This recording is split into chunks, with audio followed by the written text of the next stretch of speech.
Of all the great legends of the Celtic Saints, the most famous is probably the story of St. Patrick. Every schoolchild knows the fable which tells of how St. Patrick rid Ireland of snakes. The story has attained mythic status, a fable which has come down to us from a character out of fiction. But there was a real St. Patrick, and he was at the forefront of the great drive to bring the new religion of Christianity to the Celtic world. His legacy endures today, along with memories of all the early pioneers who were prepared to sacrifice and die for the faith they believed in.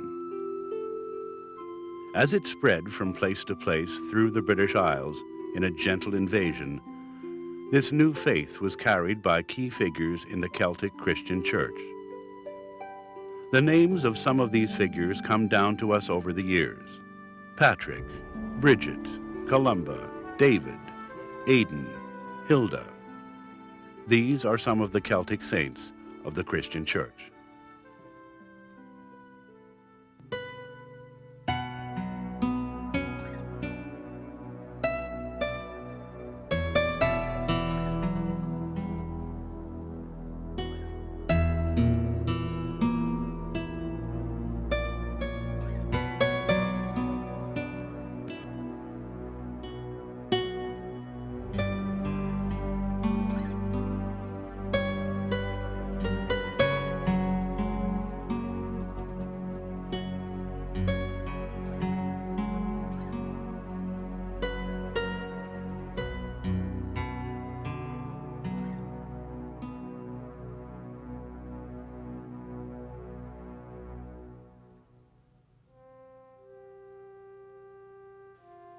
There were those amongst the early Christian church who wanted to try and live their lives as close as possible to that which Jesus was recorded as living.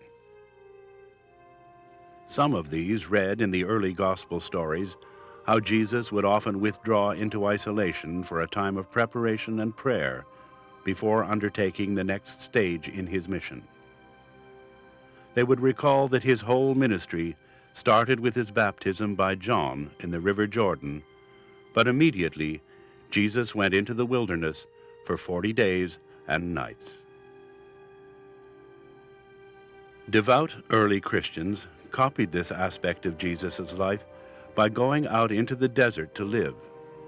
They lived in small, isolated communities and spent their time in contemplation and prayer.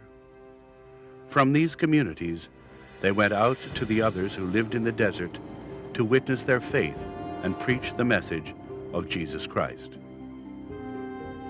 In a sense, these isolated communities met a practical as well as a spiritual purpose.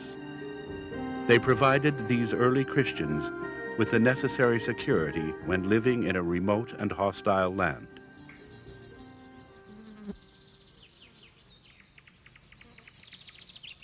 As Christianity was carried out of the fertile crescent of the eastern end of the Mediterranean, the various different traditions that were already evolving were carried with it.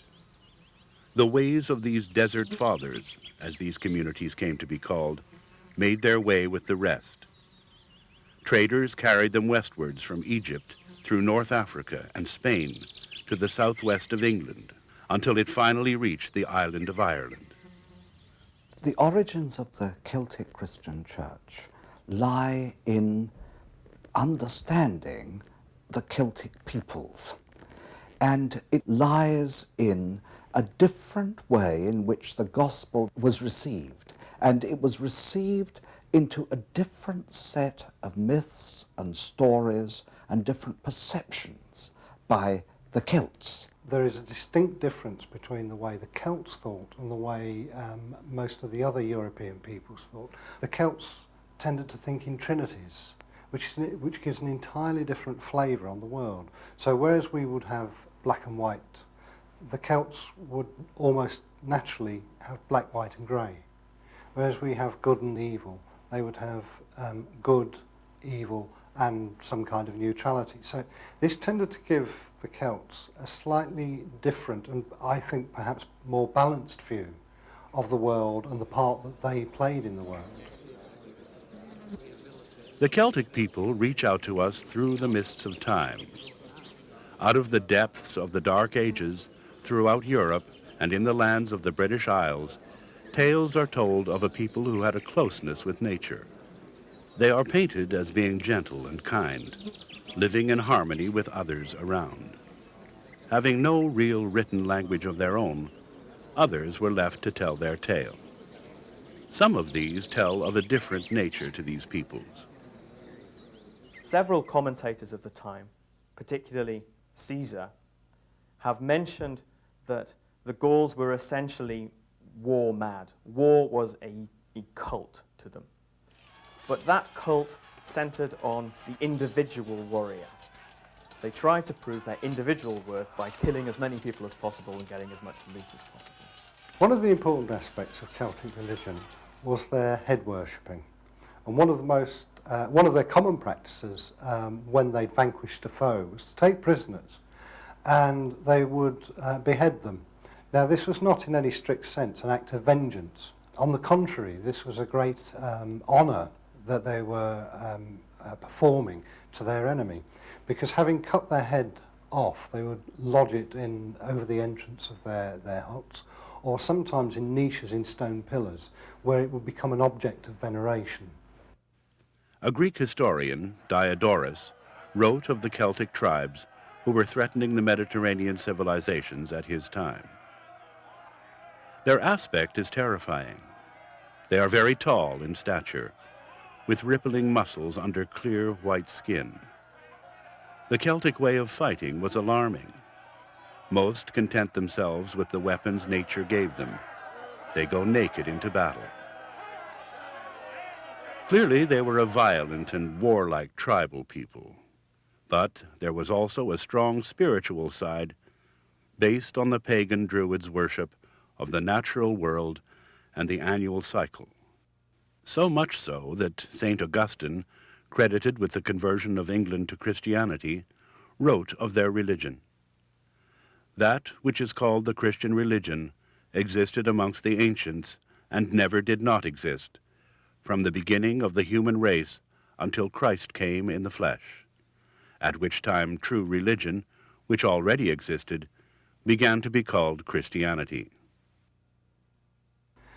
There is some mystery about the origins of the Celts, but scholars nowadays tend to think that they originated somewhere in the region of the Indian subcontinent, and by a series of migrations moved across Europe, through Spain, up into northern Europe, and also by a more northerly route through Switzerland and into northern Europe that way. It's said that they can trace their origins right back to India, sort of 1500 years before the birth of Christ, and that if an Irishman begins a story, an Indian will be able to finish it. Whether that common ancestry is really there, I don't know. But what is clear is that they were not part of that Greco-Roman civilization. They had their own history and background, and therefore received Christianity in a different way and lived it in a different way. In the middle of the Dark Ages, when there is little written down, history does record a gentle invasion of Celtic Britain. The Venerable Bede, writing after the end of this era, tells us how this land, once gripped by the ritual and worship of older gods and superstition, was taken over by the newer faith of Christianity. In Bede's great work, The Ecclesiastical History of the English People, completed in 731, he recorded the emergence of the Celtic Christian Church. He was the father of English history writing because he had a critical mind. He could take the legends and stories of the Celtic Saints and of the Church in general and criticize them. He was also one of the most learned men of his day. He knew Latin, of course, because that was the language of general intellectual converse, but he also knew Greek, and he's said to have known some Hebrew. He entered the monastery at a very young age, and everyone except himself and his abbot were wiped out by plague, and the two of them, between them at the extreme end of the scale, reconstituted the monastery. And then he stayed there all the time. He left only once to go to Hexham, 30 miles away, and once to go to York, 50 miles away. Otherwise, he stayed in the monastery till he died, and there's the most wonderful scene described of his death. He really is the model of that monasticism of the time, it seems to me. Christians had been present when Britain was part of the Roman Empire. At a synod, or meeting of bishops, held in 314, the records speak of Christian bishops from 3 of the 4 British provinces being present. When the Romans left around 400 AD, much of the land reverted to paganism. There is some evidence that Christianity survived in small enclaves, particularly in the southeast, as the Anglo-Saxons moved in to take over the reins of power. However, the Christian traders arriving on the western fringes would have found the people broken up into their tribal communities once more. In Ireland itself, there were many kings, answerable to a high king, each with their close spiritual advisor, a druid. These kings also had important roles to play in the pagan rites and rituals. Each kingdom was independent with its own local king, but there was the High King, who was the first among equals and had the greatest moral authority. He usually came from the Niall family in the north. There was a famous one called Niall of the 9 Hostages. And the High King really could command most of the decisions that affected the whole of Ireland. And he was the one who gathered on the day of the spring solstice on the high hill of Tara and lit the fire, which was inviting the sun to bless them in their crops and so on for the coming year. At more or less the same time, the Roman Church was pressing back towards these islands by the overland route through France. Their more ordered military way of running a church would return to England with Augustine. This tradition would become more strongly established when the Anglo-Saxon King Ethelbert was baptized a Christian in 597. This established the Roman Church in this area of the land, while the Celtic Church was flourishing elsewhere. The Celtic Christians had very strong links in spirit with early Christian traditions. If you go back to those early days, then there was not a lot of dogma, there was not a lot of organization. The kind of spirit of Jesus infected people and formed their fellowships. So they weren't terribly concerned with definitions and with rules. Now, as the church grew, inevitably, structures emerged and definitions about God began to be devised. But, of course, for ordinary people, whether Celtic or not, definitions about God really don't matter an awful lot. There were Christians amongst the Celts before St. Patrick, but he was the earliest one to make an impact.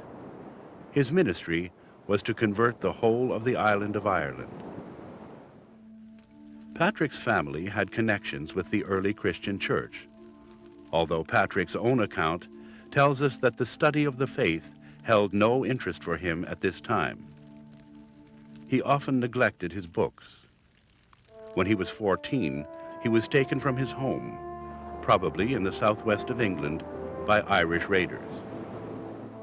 The legends tell us that he spent this first time in Ireland as a slave, looking after the livestock. It was here, in the cold, dark, and empty nights, watching over the cattle, that he is said to have learned to turn to God for help and comfort, and became a Christian. During this captivity, he saw visions that urged him to escape, which he managed after about 6 years. He left his master's farm, made his way to the coast, and took ship. The ship he was carried on took him to northern France, where, after calling on God for his help, he survived to return to his home. But he could not settle, and felt that he was being called to return to Ireland, the land of his captivity. In preparation for this, he finally returned to France, where he received his formal training. He was initially sent to Ireland as an assistant to a more senior missionary, but when that priest died on the road, he was ordained and charged with carrying the mission alone. Landing in Strangford Lough, he established his first church in a barn given to him by the local lord and began to convert the pagans to Christianity. This was to bring him into direct conflict with the Druids and their followers. Once confronted, the Druids ordered a contest of faith, a trial of powers, between Patrick and the Druid magician Lucket Mal. Patrick prevailed, and Christianity began to establish itself in Ireland. Even though King Lochair was to die a pagan, his brother, Conall Gulbane, became Patrick's disciple and protector. The Druids, of course, were enormously important to the Celts, and their fame has come down through history. It's surprising, therefore, that we don't know a great deal about them. What we can gather about the Druids is that they were the repository of the law, in both senses, law as in legal system, and law as in the culture of the Celtic people. We do know that the Druids conducted religious ceremonies, and from what we can gather, these appeared to take place in the famous oak groves. We do know that the Druids, or part of the Druidic religion, centred around trees, and we still have vestiges of the Druidic tree alphabet, which to some extent is still associated with the Gaelic and the Gaelic alphabet. Matters came to a head on Easter Day in 433. The Christian festival coincided with the Druid Spring Festival. At this time, at the instructions of the Druids, all the fires in the land were extinguished, to be relit from the one fire burning on the hill of Tara, which was the royal residence and pagan sacred place. This ritual symbolized the coming of spring and the rebirth of the land. Patrick was to confront them by lighting a paschal, or Easter fire, nearby. So when the High King saw this fire, he was absolutely furious and sent his officers to arrest this man. But his druid said to him, "Your Majesty, if we do not put out the fire of this new religion today, it will burn forever after in this land." Well, that's what happened. And Patrick escaped because he quoted psalms such as "Some trust in chariots, some in horses, but we will trust in God." And there was a thunderstorm, and the king's horses panicked and fled. And the king had other officers at the foot of the mountain to arrest him, but all they saw was a herd of deer. And so the tradition grew that the prayer called Patrick's breastplate is the cry of the deer. Other well-known legends about Patrick are that he banished all the serpents, representing evil, from the land, and that he used the three-leafed shamrock plant as a way to explain the Trinity, the concept of Father, Son, and Holy Ghost being one. There had been Christian missionaries in Ireland before Patrick, but he, working through local chieftains, was responsible for the conversion of the whole island. It was during this period that the Irish Celtic Christians most closely resembled their desert fathers' forebears. In a sense, they were living in a hostile land just as much as those dwelling in the wilderness. Only here, the wilderness was that of belief. The Christians began to live together in isolated communities that became known as abbeys and monasteries. But these were no simple contemplative communities. The monks and nuns went out to the people, offering practical help as well as the Word of God. In the 5th and 6th centuries, the Roman Empire was declining very rapidly. They'd never quite reached Ireland, but there were nevertheless, as they withdrew, there was a vacuum in all the known world. And in Western Europe, bishops began to take on some of the responsibilities that had been carried out by Roman provincial governors and the civil service. As a great empire declines, its civil service collapses and authority and hierarchy disappear. Now, in Western Europe as a whole, bishops were in urban centres taking on roles that had been carried out by imperial officials to keep the cities running. Now, that wasn't the case in Ireland. There were no great urban centres, and they hadn't got this tradition of hierarchy. So what they had got in Ireland was a different way of living in community. There were great community people. They had their kings, but their kings were elected. And so the monasteries evolve in Ireland, community places, part of a Celtic tradition, in a way that they didn't emerge in other parts of Europe. They emerged in a very special way as the places where stories were told, where communities gathered, where civilization focused, whereas in the rest of Europe it was a much more hierarchical structure. One leader within this section of the Celtic Church was St Bridgit.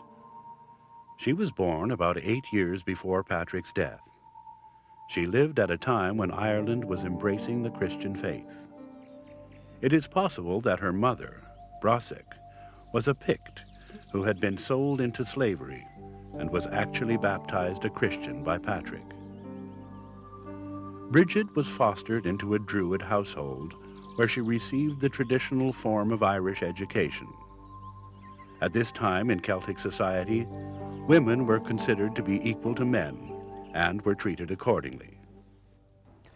Among the Celtic peoples, women had a very important and distinctive role from those in other contemporary societies. For example, they could hold property, which they couldn't in other contemporary societies. They could initiate divorce. They were accepted as warriors, that they could be really tough in warfare. And indeed, the great chief Cuchulainn was taught his skills as a soldier on the island of Skye by a woman. So all this is the background to a very special role for women as the Celtic Church emerged. And abbesses like the great Hilda of Whitby, running her double monastery there with men and with women in a very different form to the monasteries of Western Europe, made a very distinctive contribution. And Brigid, another great abbess. We don't know an awful lot about Brigid, although we have an early life of her, but clearly legend was mixed up with history, and stories about the Celtic goddess Brigid get added to stories of St Bridgit, and where one ends and where another begins, well, that's the task of the historian to discern.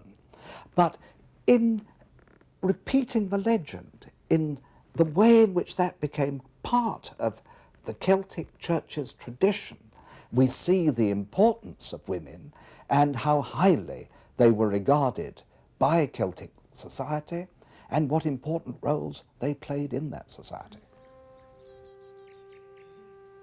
When she was 12, her mother's sight began to fail, and so it fell to Brigid to milk the large herd of cows belonging to her master.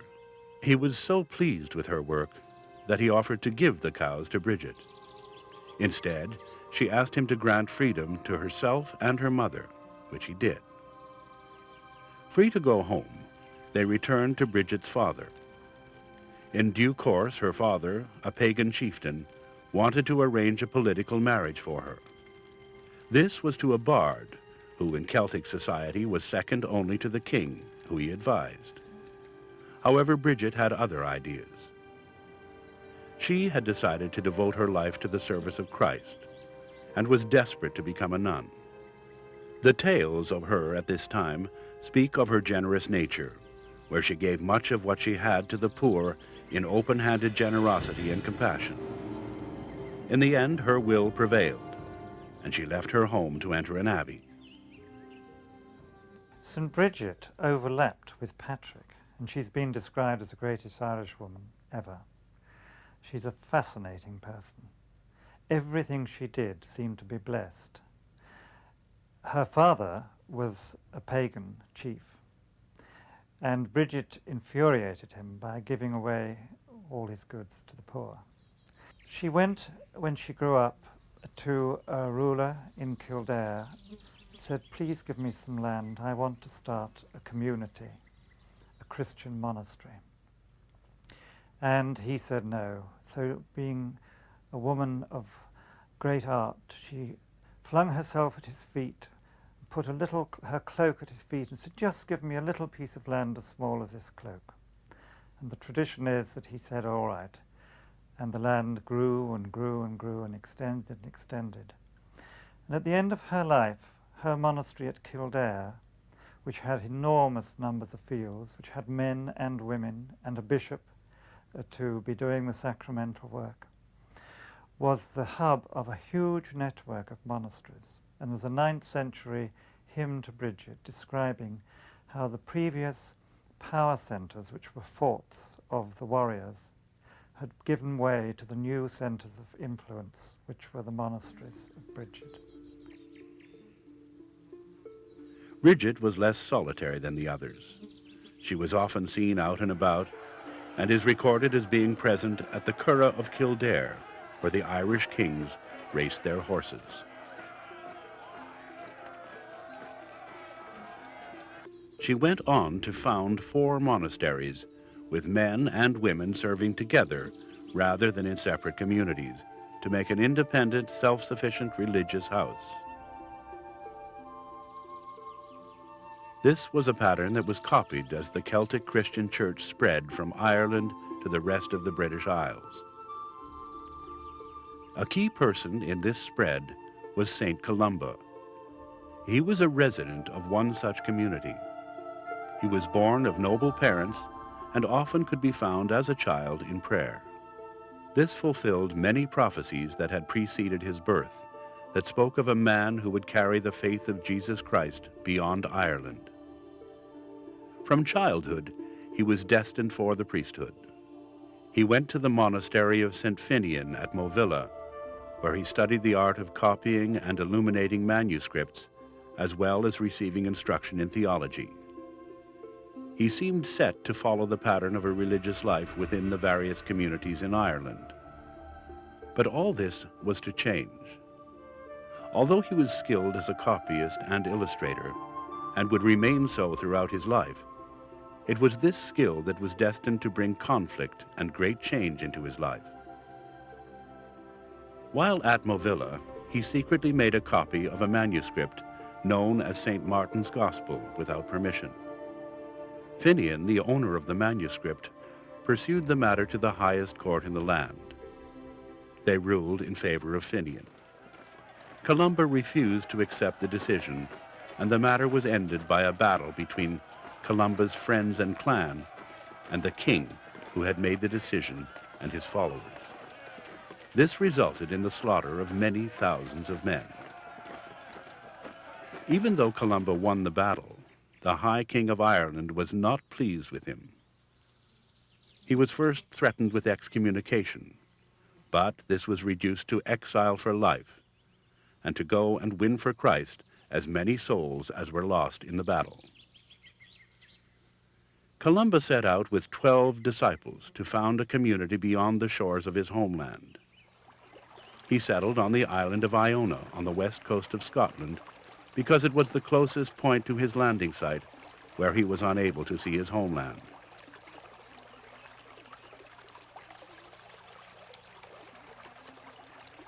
It was on this island that Columba was to begin his new life. Going out from this base, he attempted to convert to Christianity the Pictish tribes that inhabited the area beyond the Grampian Mountains. He was highly successful in this, and he and his disciples established many mission stations in Scotland and northern England. So much so that the parent house on Iona exercised supremacy over all these monasteries. Columba went out from there to many other areas, evangelizing, forming Christian communities, and they were called the family of Columba. So you've got many, many houses, not just with monks, but many households all around farming and being part of it. He wrote, it was said, over 300 songs, and he had the most amazing prophetic powers. He could sometimes foretell who was coming to a throne, who was going to be killed, who would arrive on Iona that day.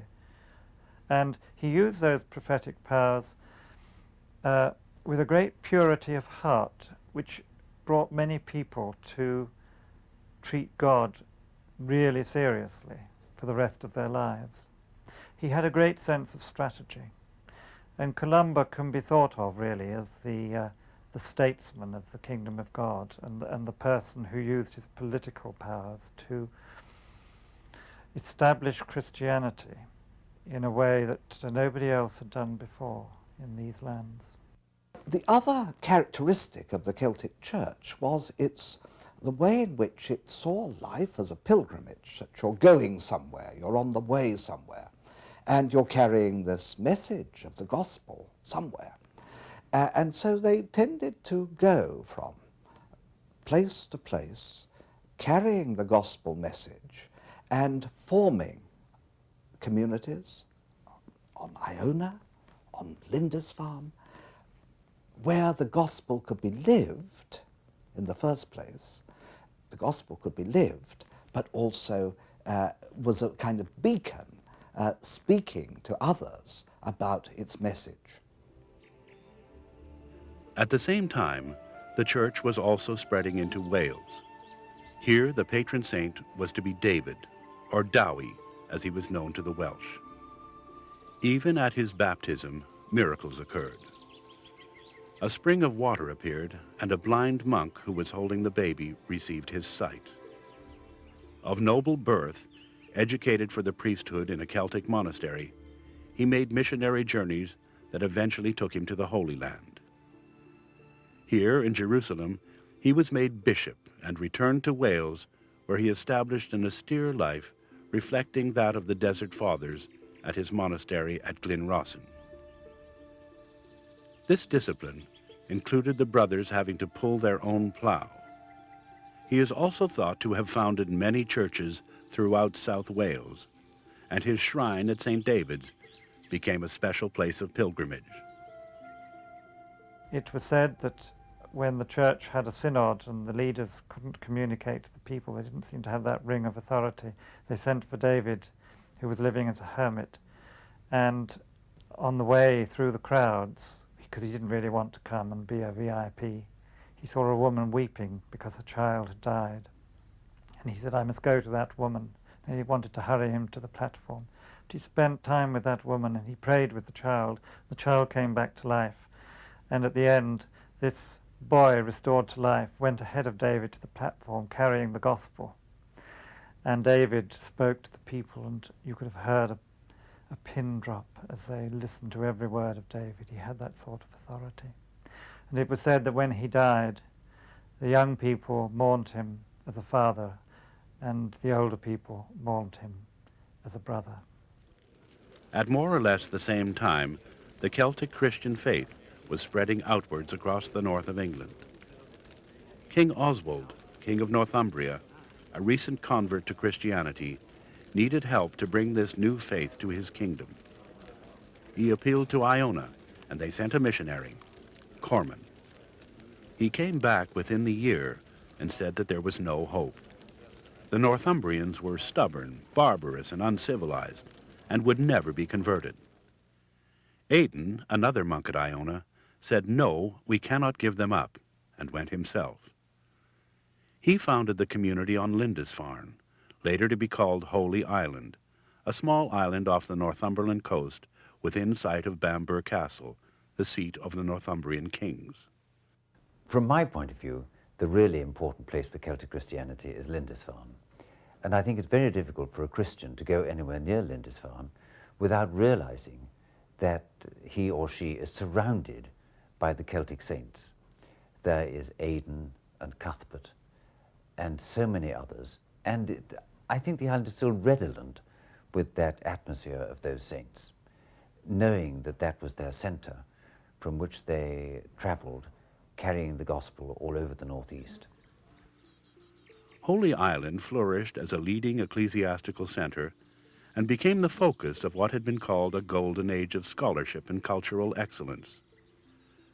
The Lindisfarne Gospels, a great illuminated manuscript, is perhaps one of the most significant documents to survive from this time. The craftsmanship and quality of the illuminations speak for themselves. Lindisfarne was also the place where the events that would eventually lead to the amalgamation of the Celtic Church with the Roman Church began.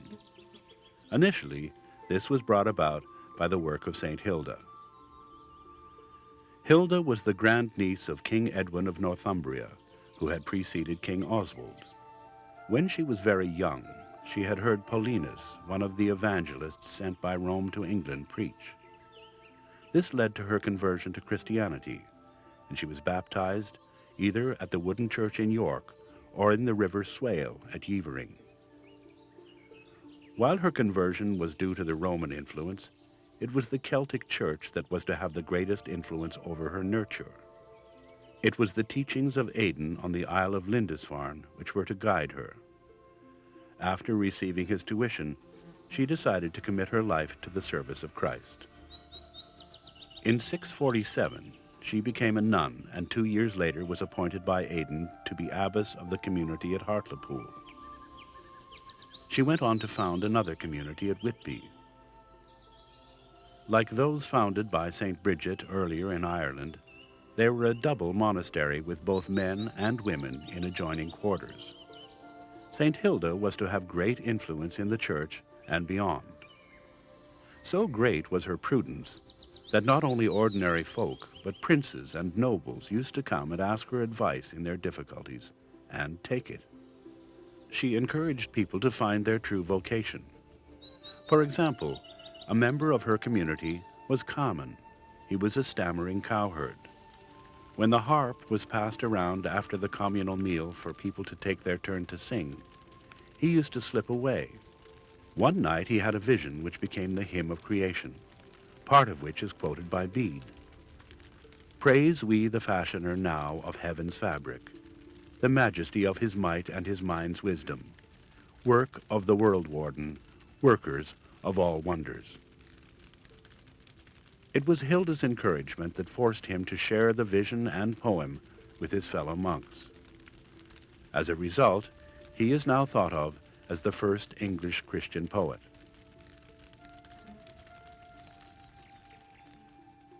Hilda also hosted what was to become the downfall of the Celtic Church.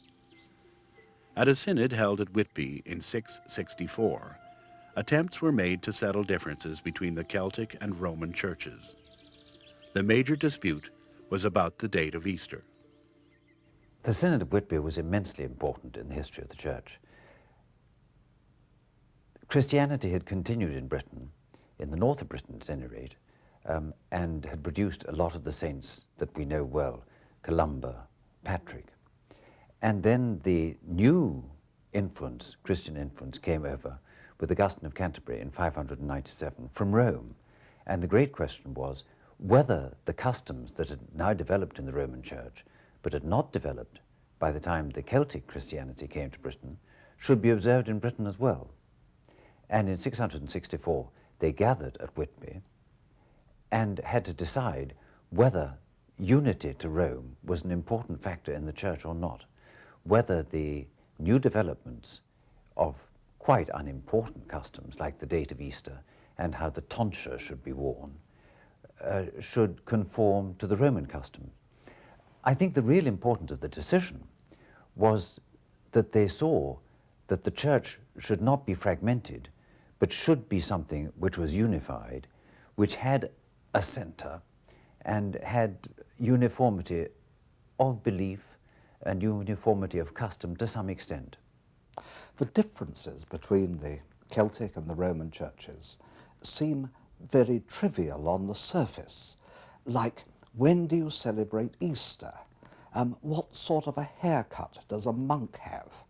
But these issues were only expressions of two ways in which Christianity had been incorporated into culture. And there's always that process between a culture which receives a gospel and the way in which the gospel then changes that culture and emerges in a new form in the life of a people. So it had done so in one form in Asia Minor, it did so in another form among the Celtic people. And what we get in the disputes of the Celtic Church in, say, the 6th century is a kind of top-dressing of a difference of approach and the way in which the gospel had been assimilated into a people's life in different parts of the world. The Synod, swayed by the Lindisfarne-educated but Roman-influenced St. Wilfrid, chose the Roman way. This led to the imposition of an urban, foreign, and quasi-military hierarchy as the established church, replacing the decentralized Celtic church that valued personal sanctity and accepted local variations. These were the strands that set the Celtic Christian church apart. The combination of the Christian tradition with the earlier Druidical faith gives it an appeal that reaches down to people today. Some people draw a connection between the modern green movement and Celtic Christianity. Some scholars would deny that there is any link because, of course, the modern green movement in a way has come out of an understanding of ecology that the Celts could never have had.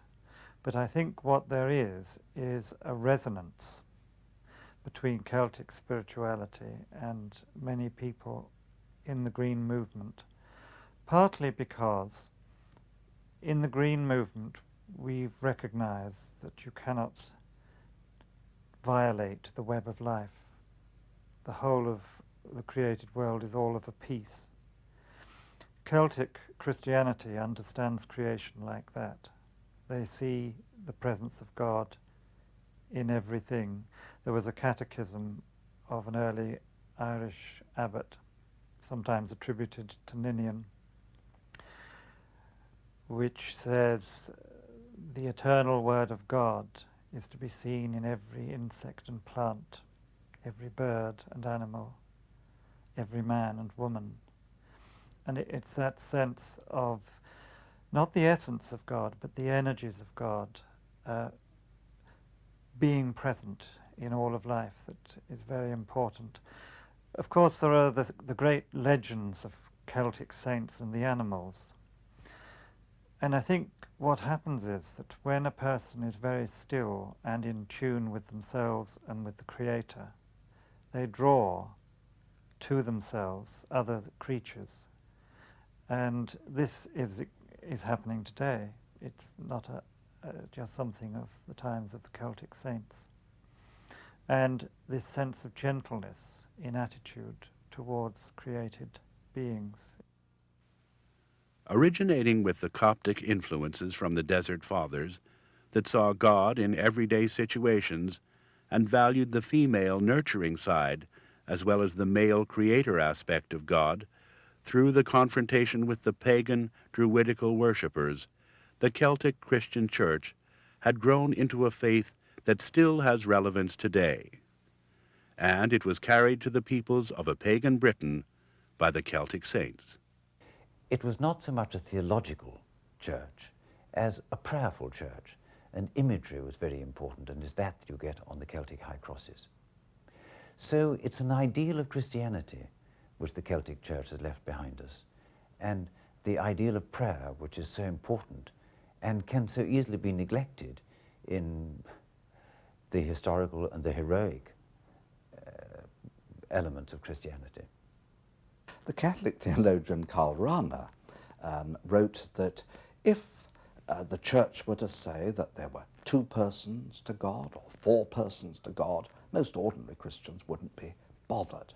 And certainly that would be true of Celtic Christians. They weren't bothered about the precise definitions. What they were concerned about was how their experience of God related to life, and that was their concern. So in that sense, I think, Celtic Christians were very near to those first enthusiastic Christians who carried the gospel in the early days.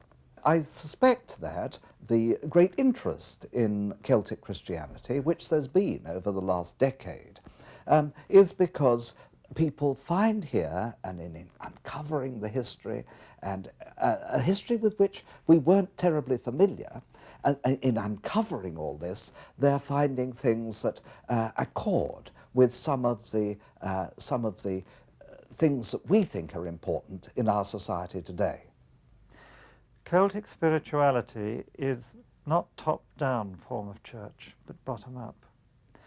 It allows spirituality to flow from the heart. It allows the 5 senses to be used. It's creative. It's a flowering of creative arts. It's an expression of Christianity which believes that to be Christian is to be fully human. It is restoring meditation as a way of life. It is unthreatening in its form of church.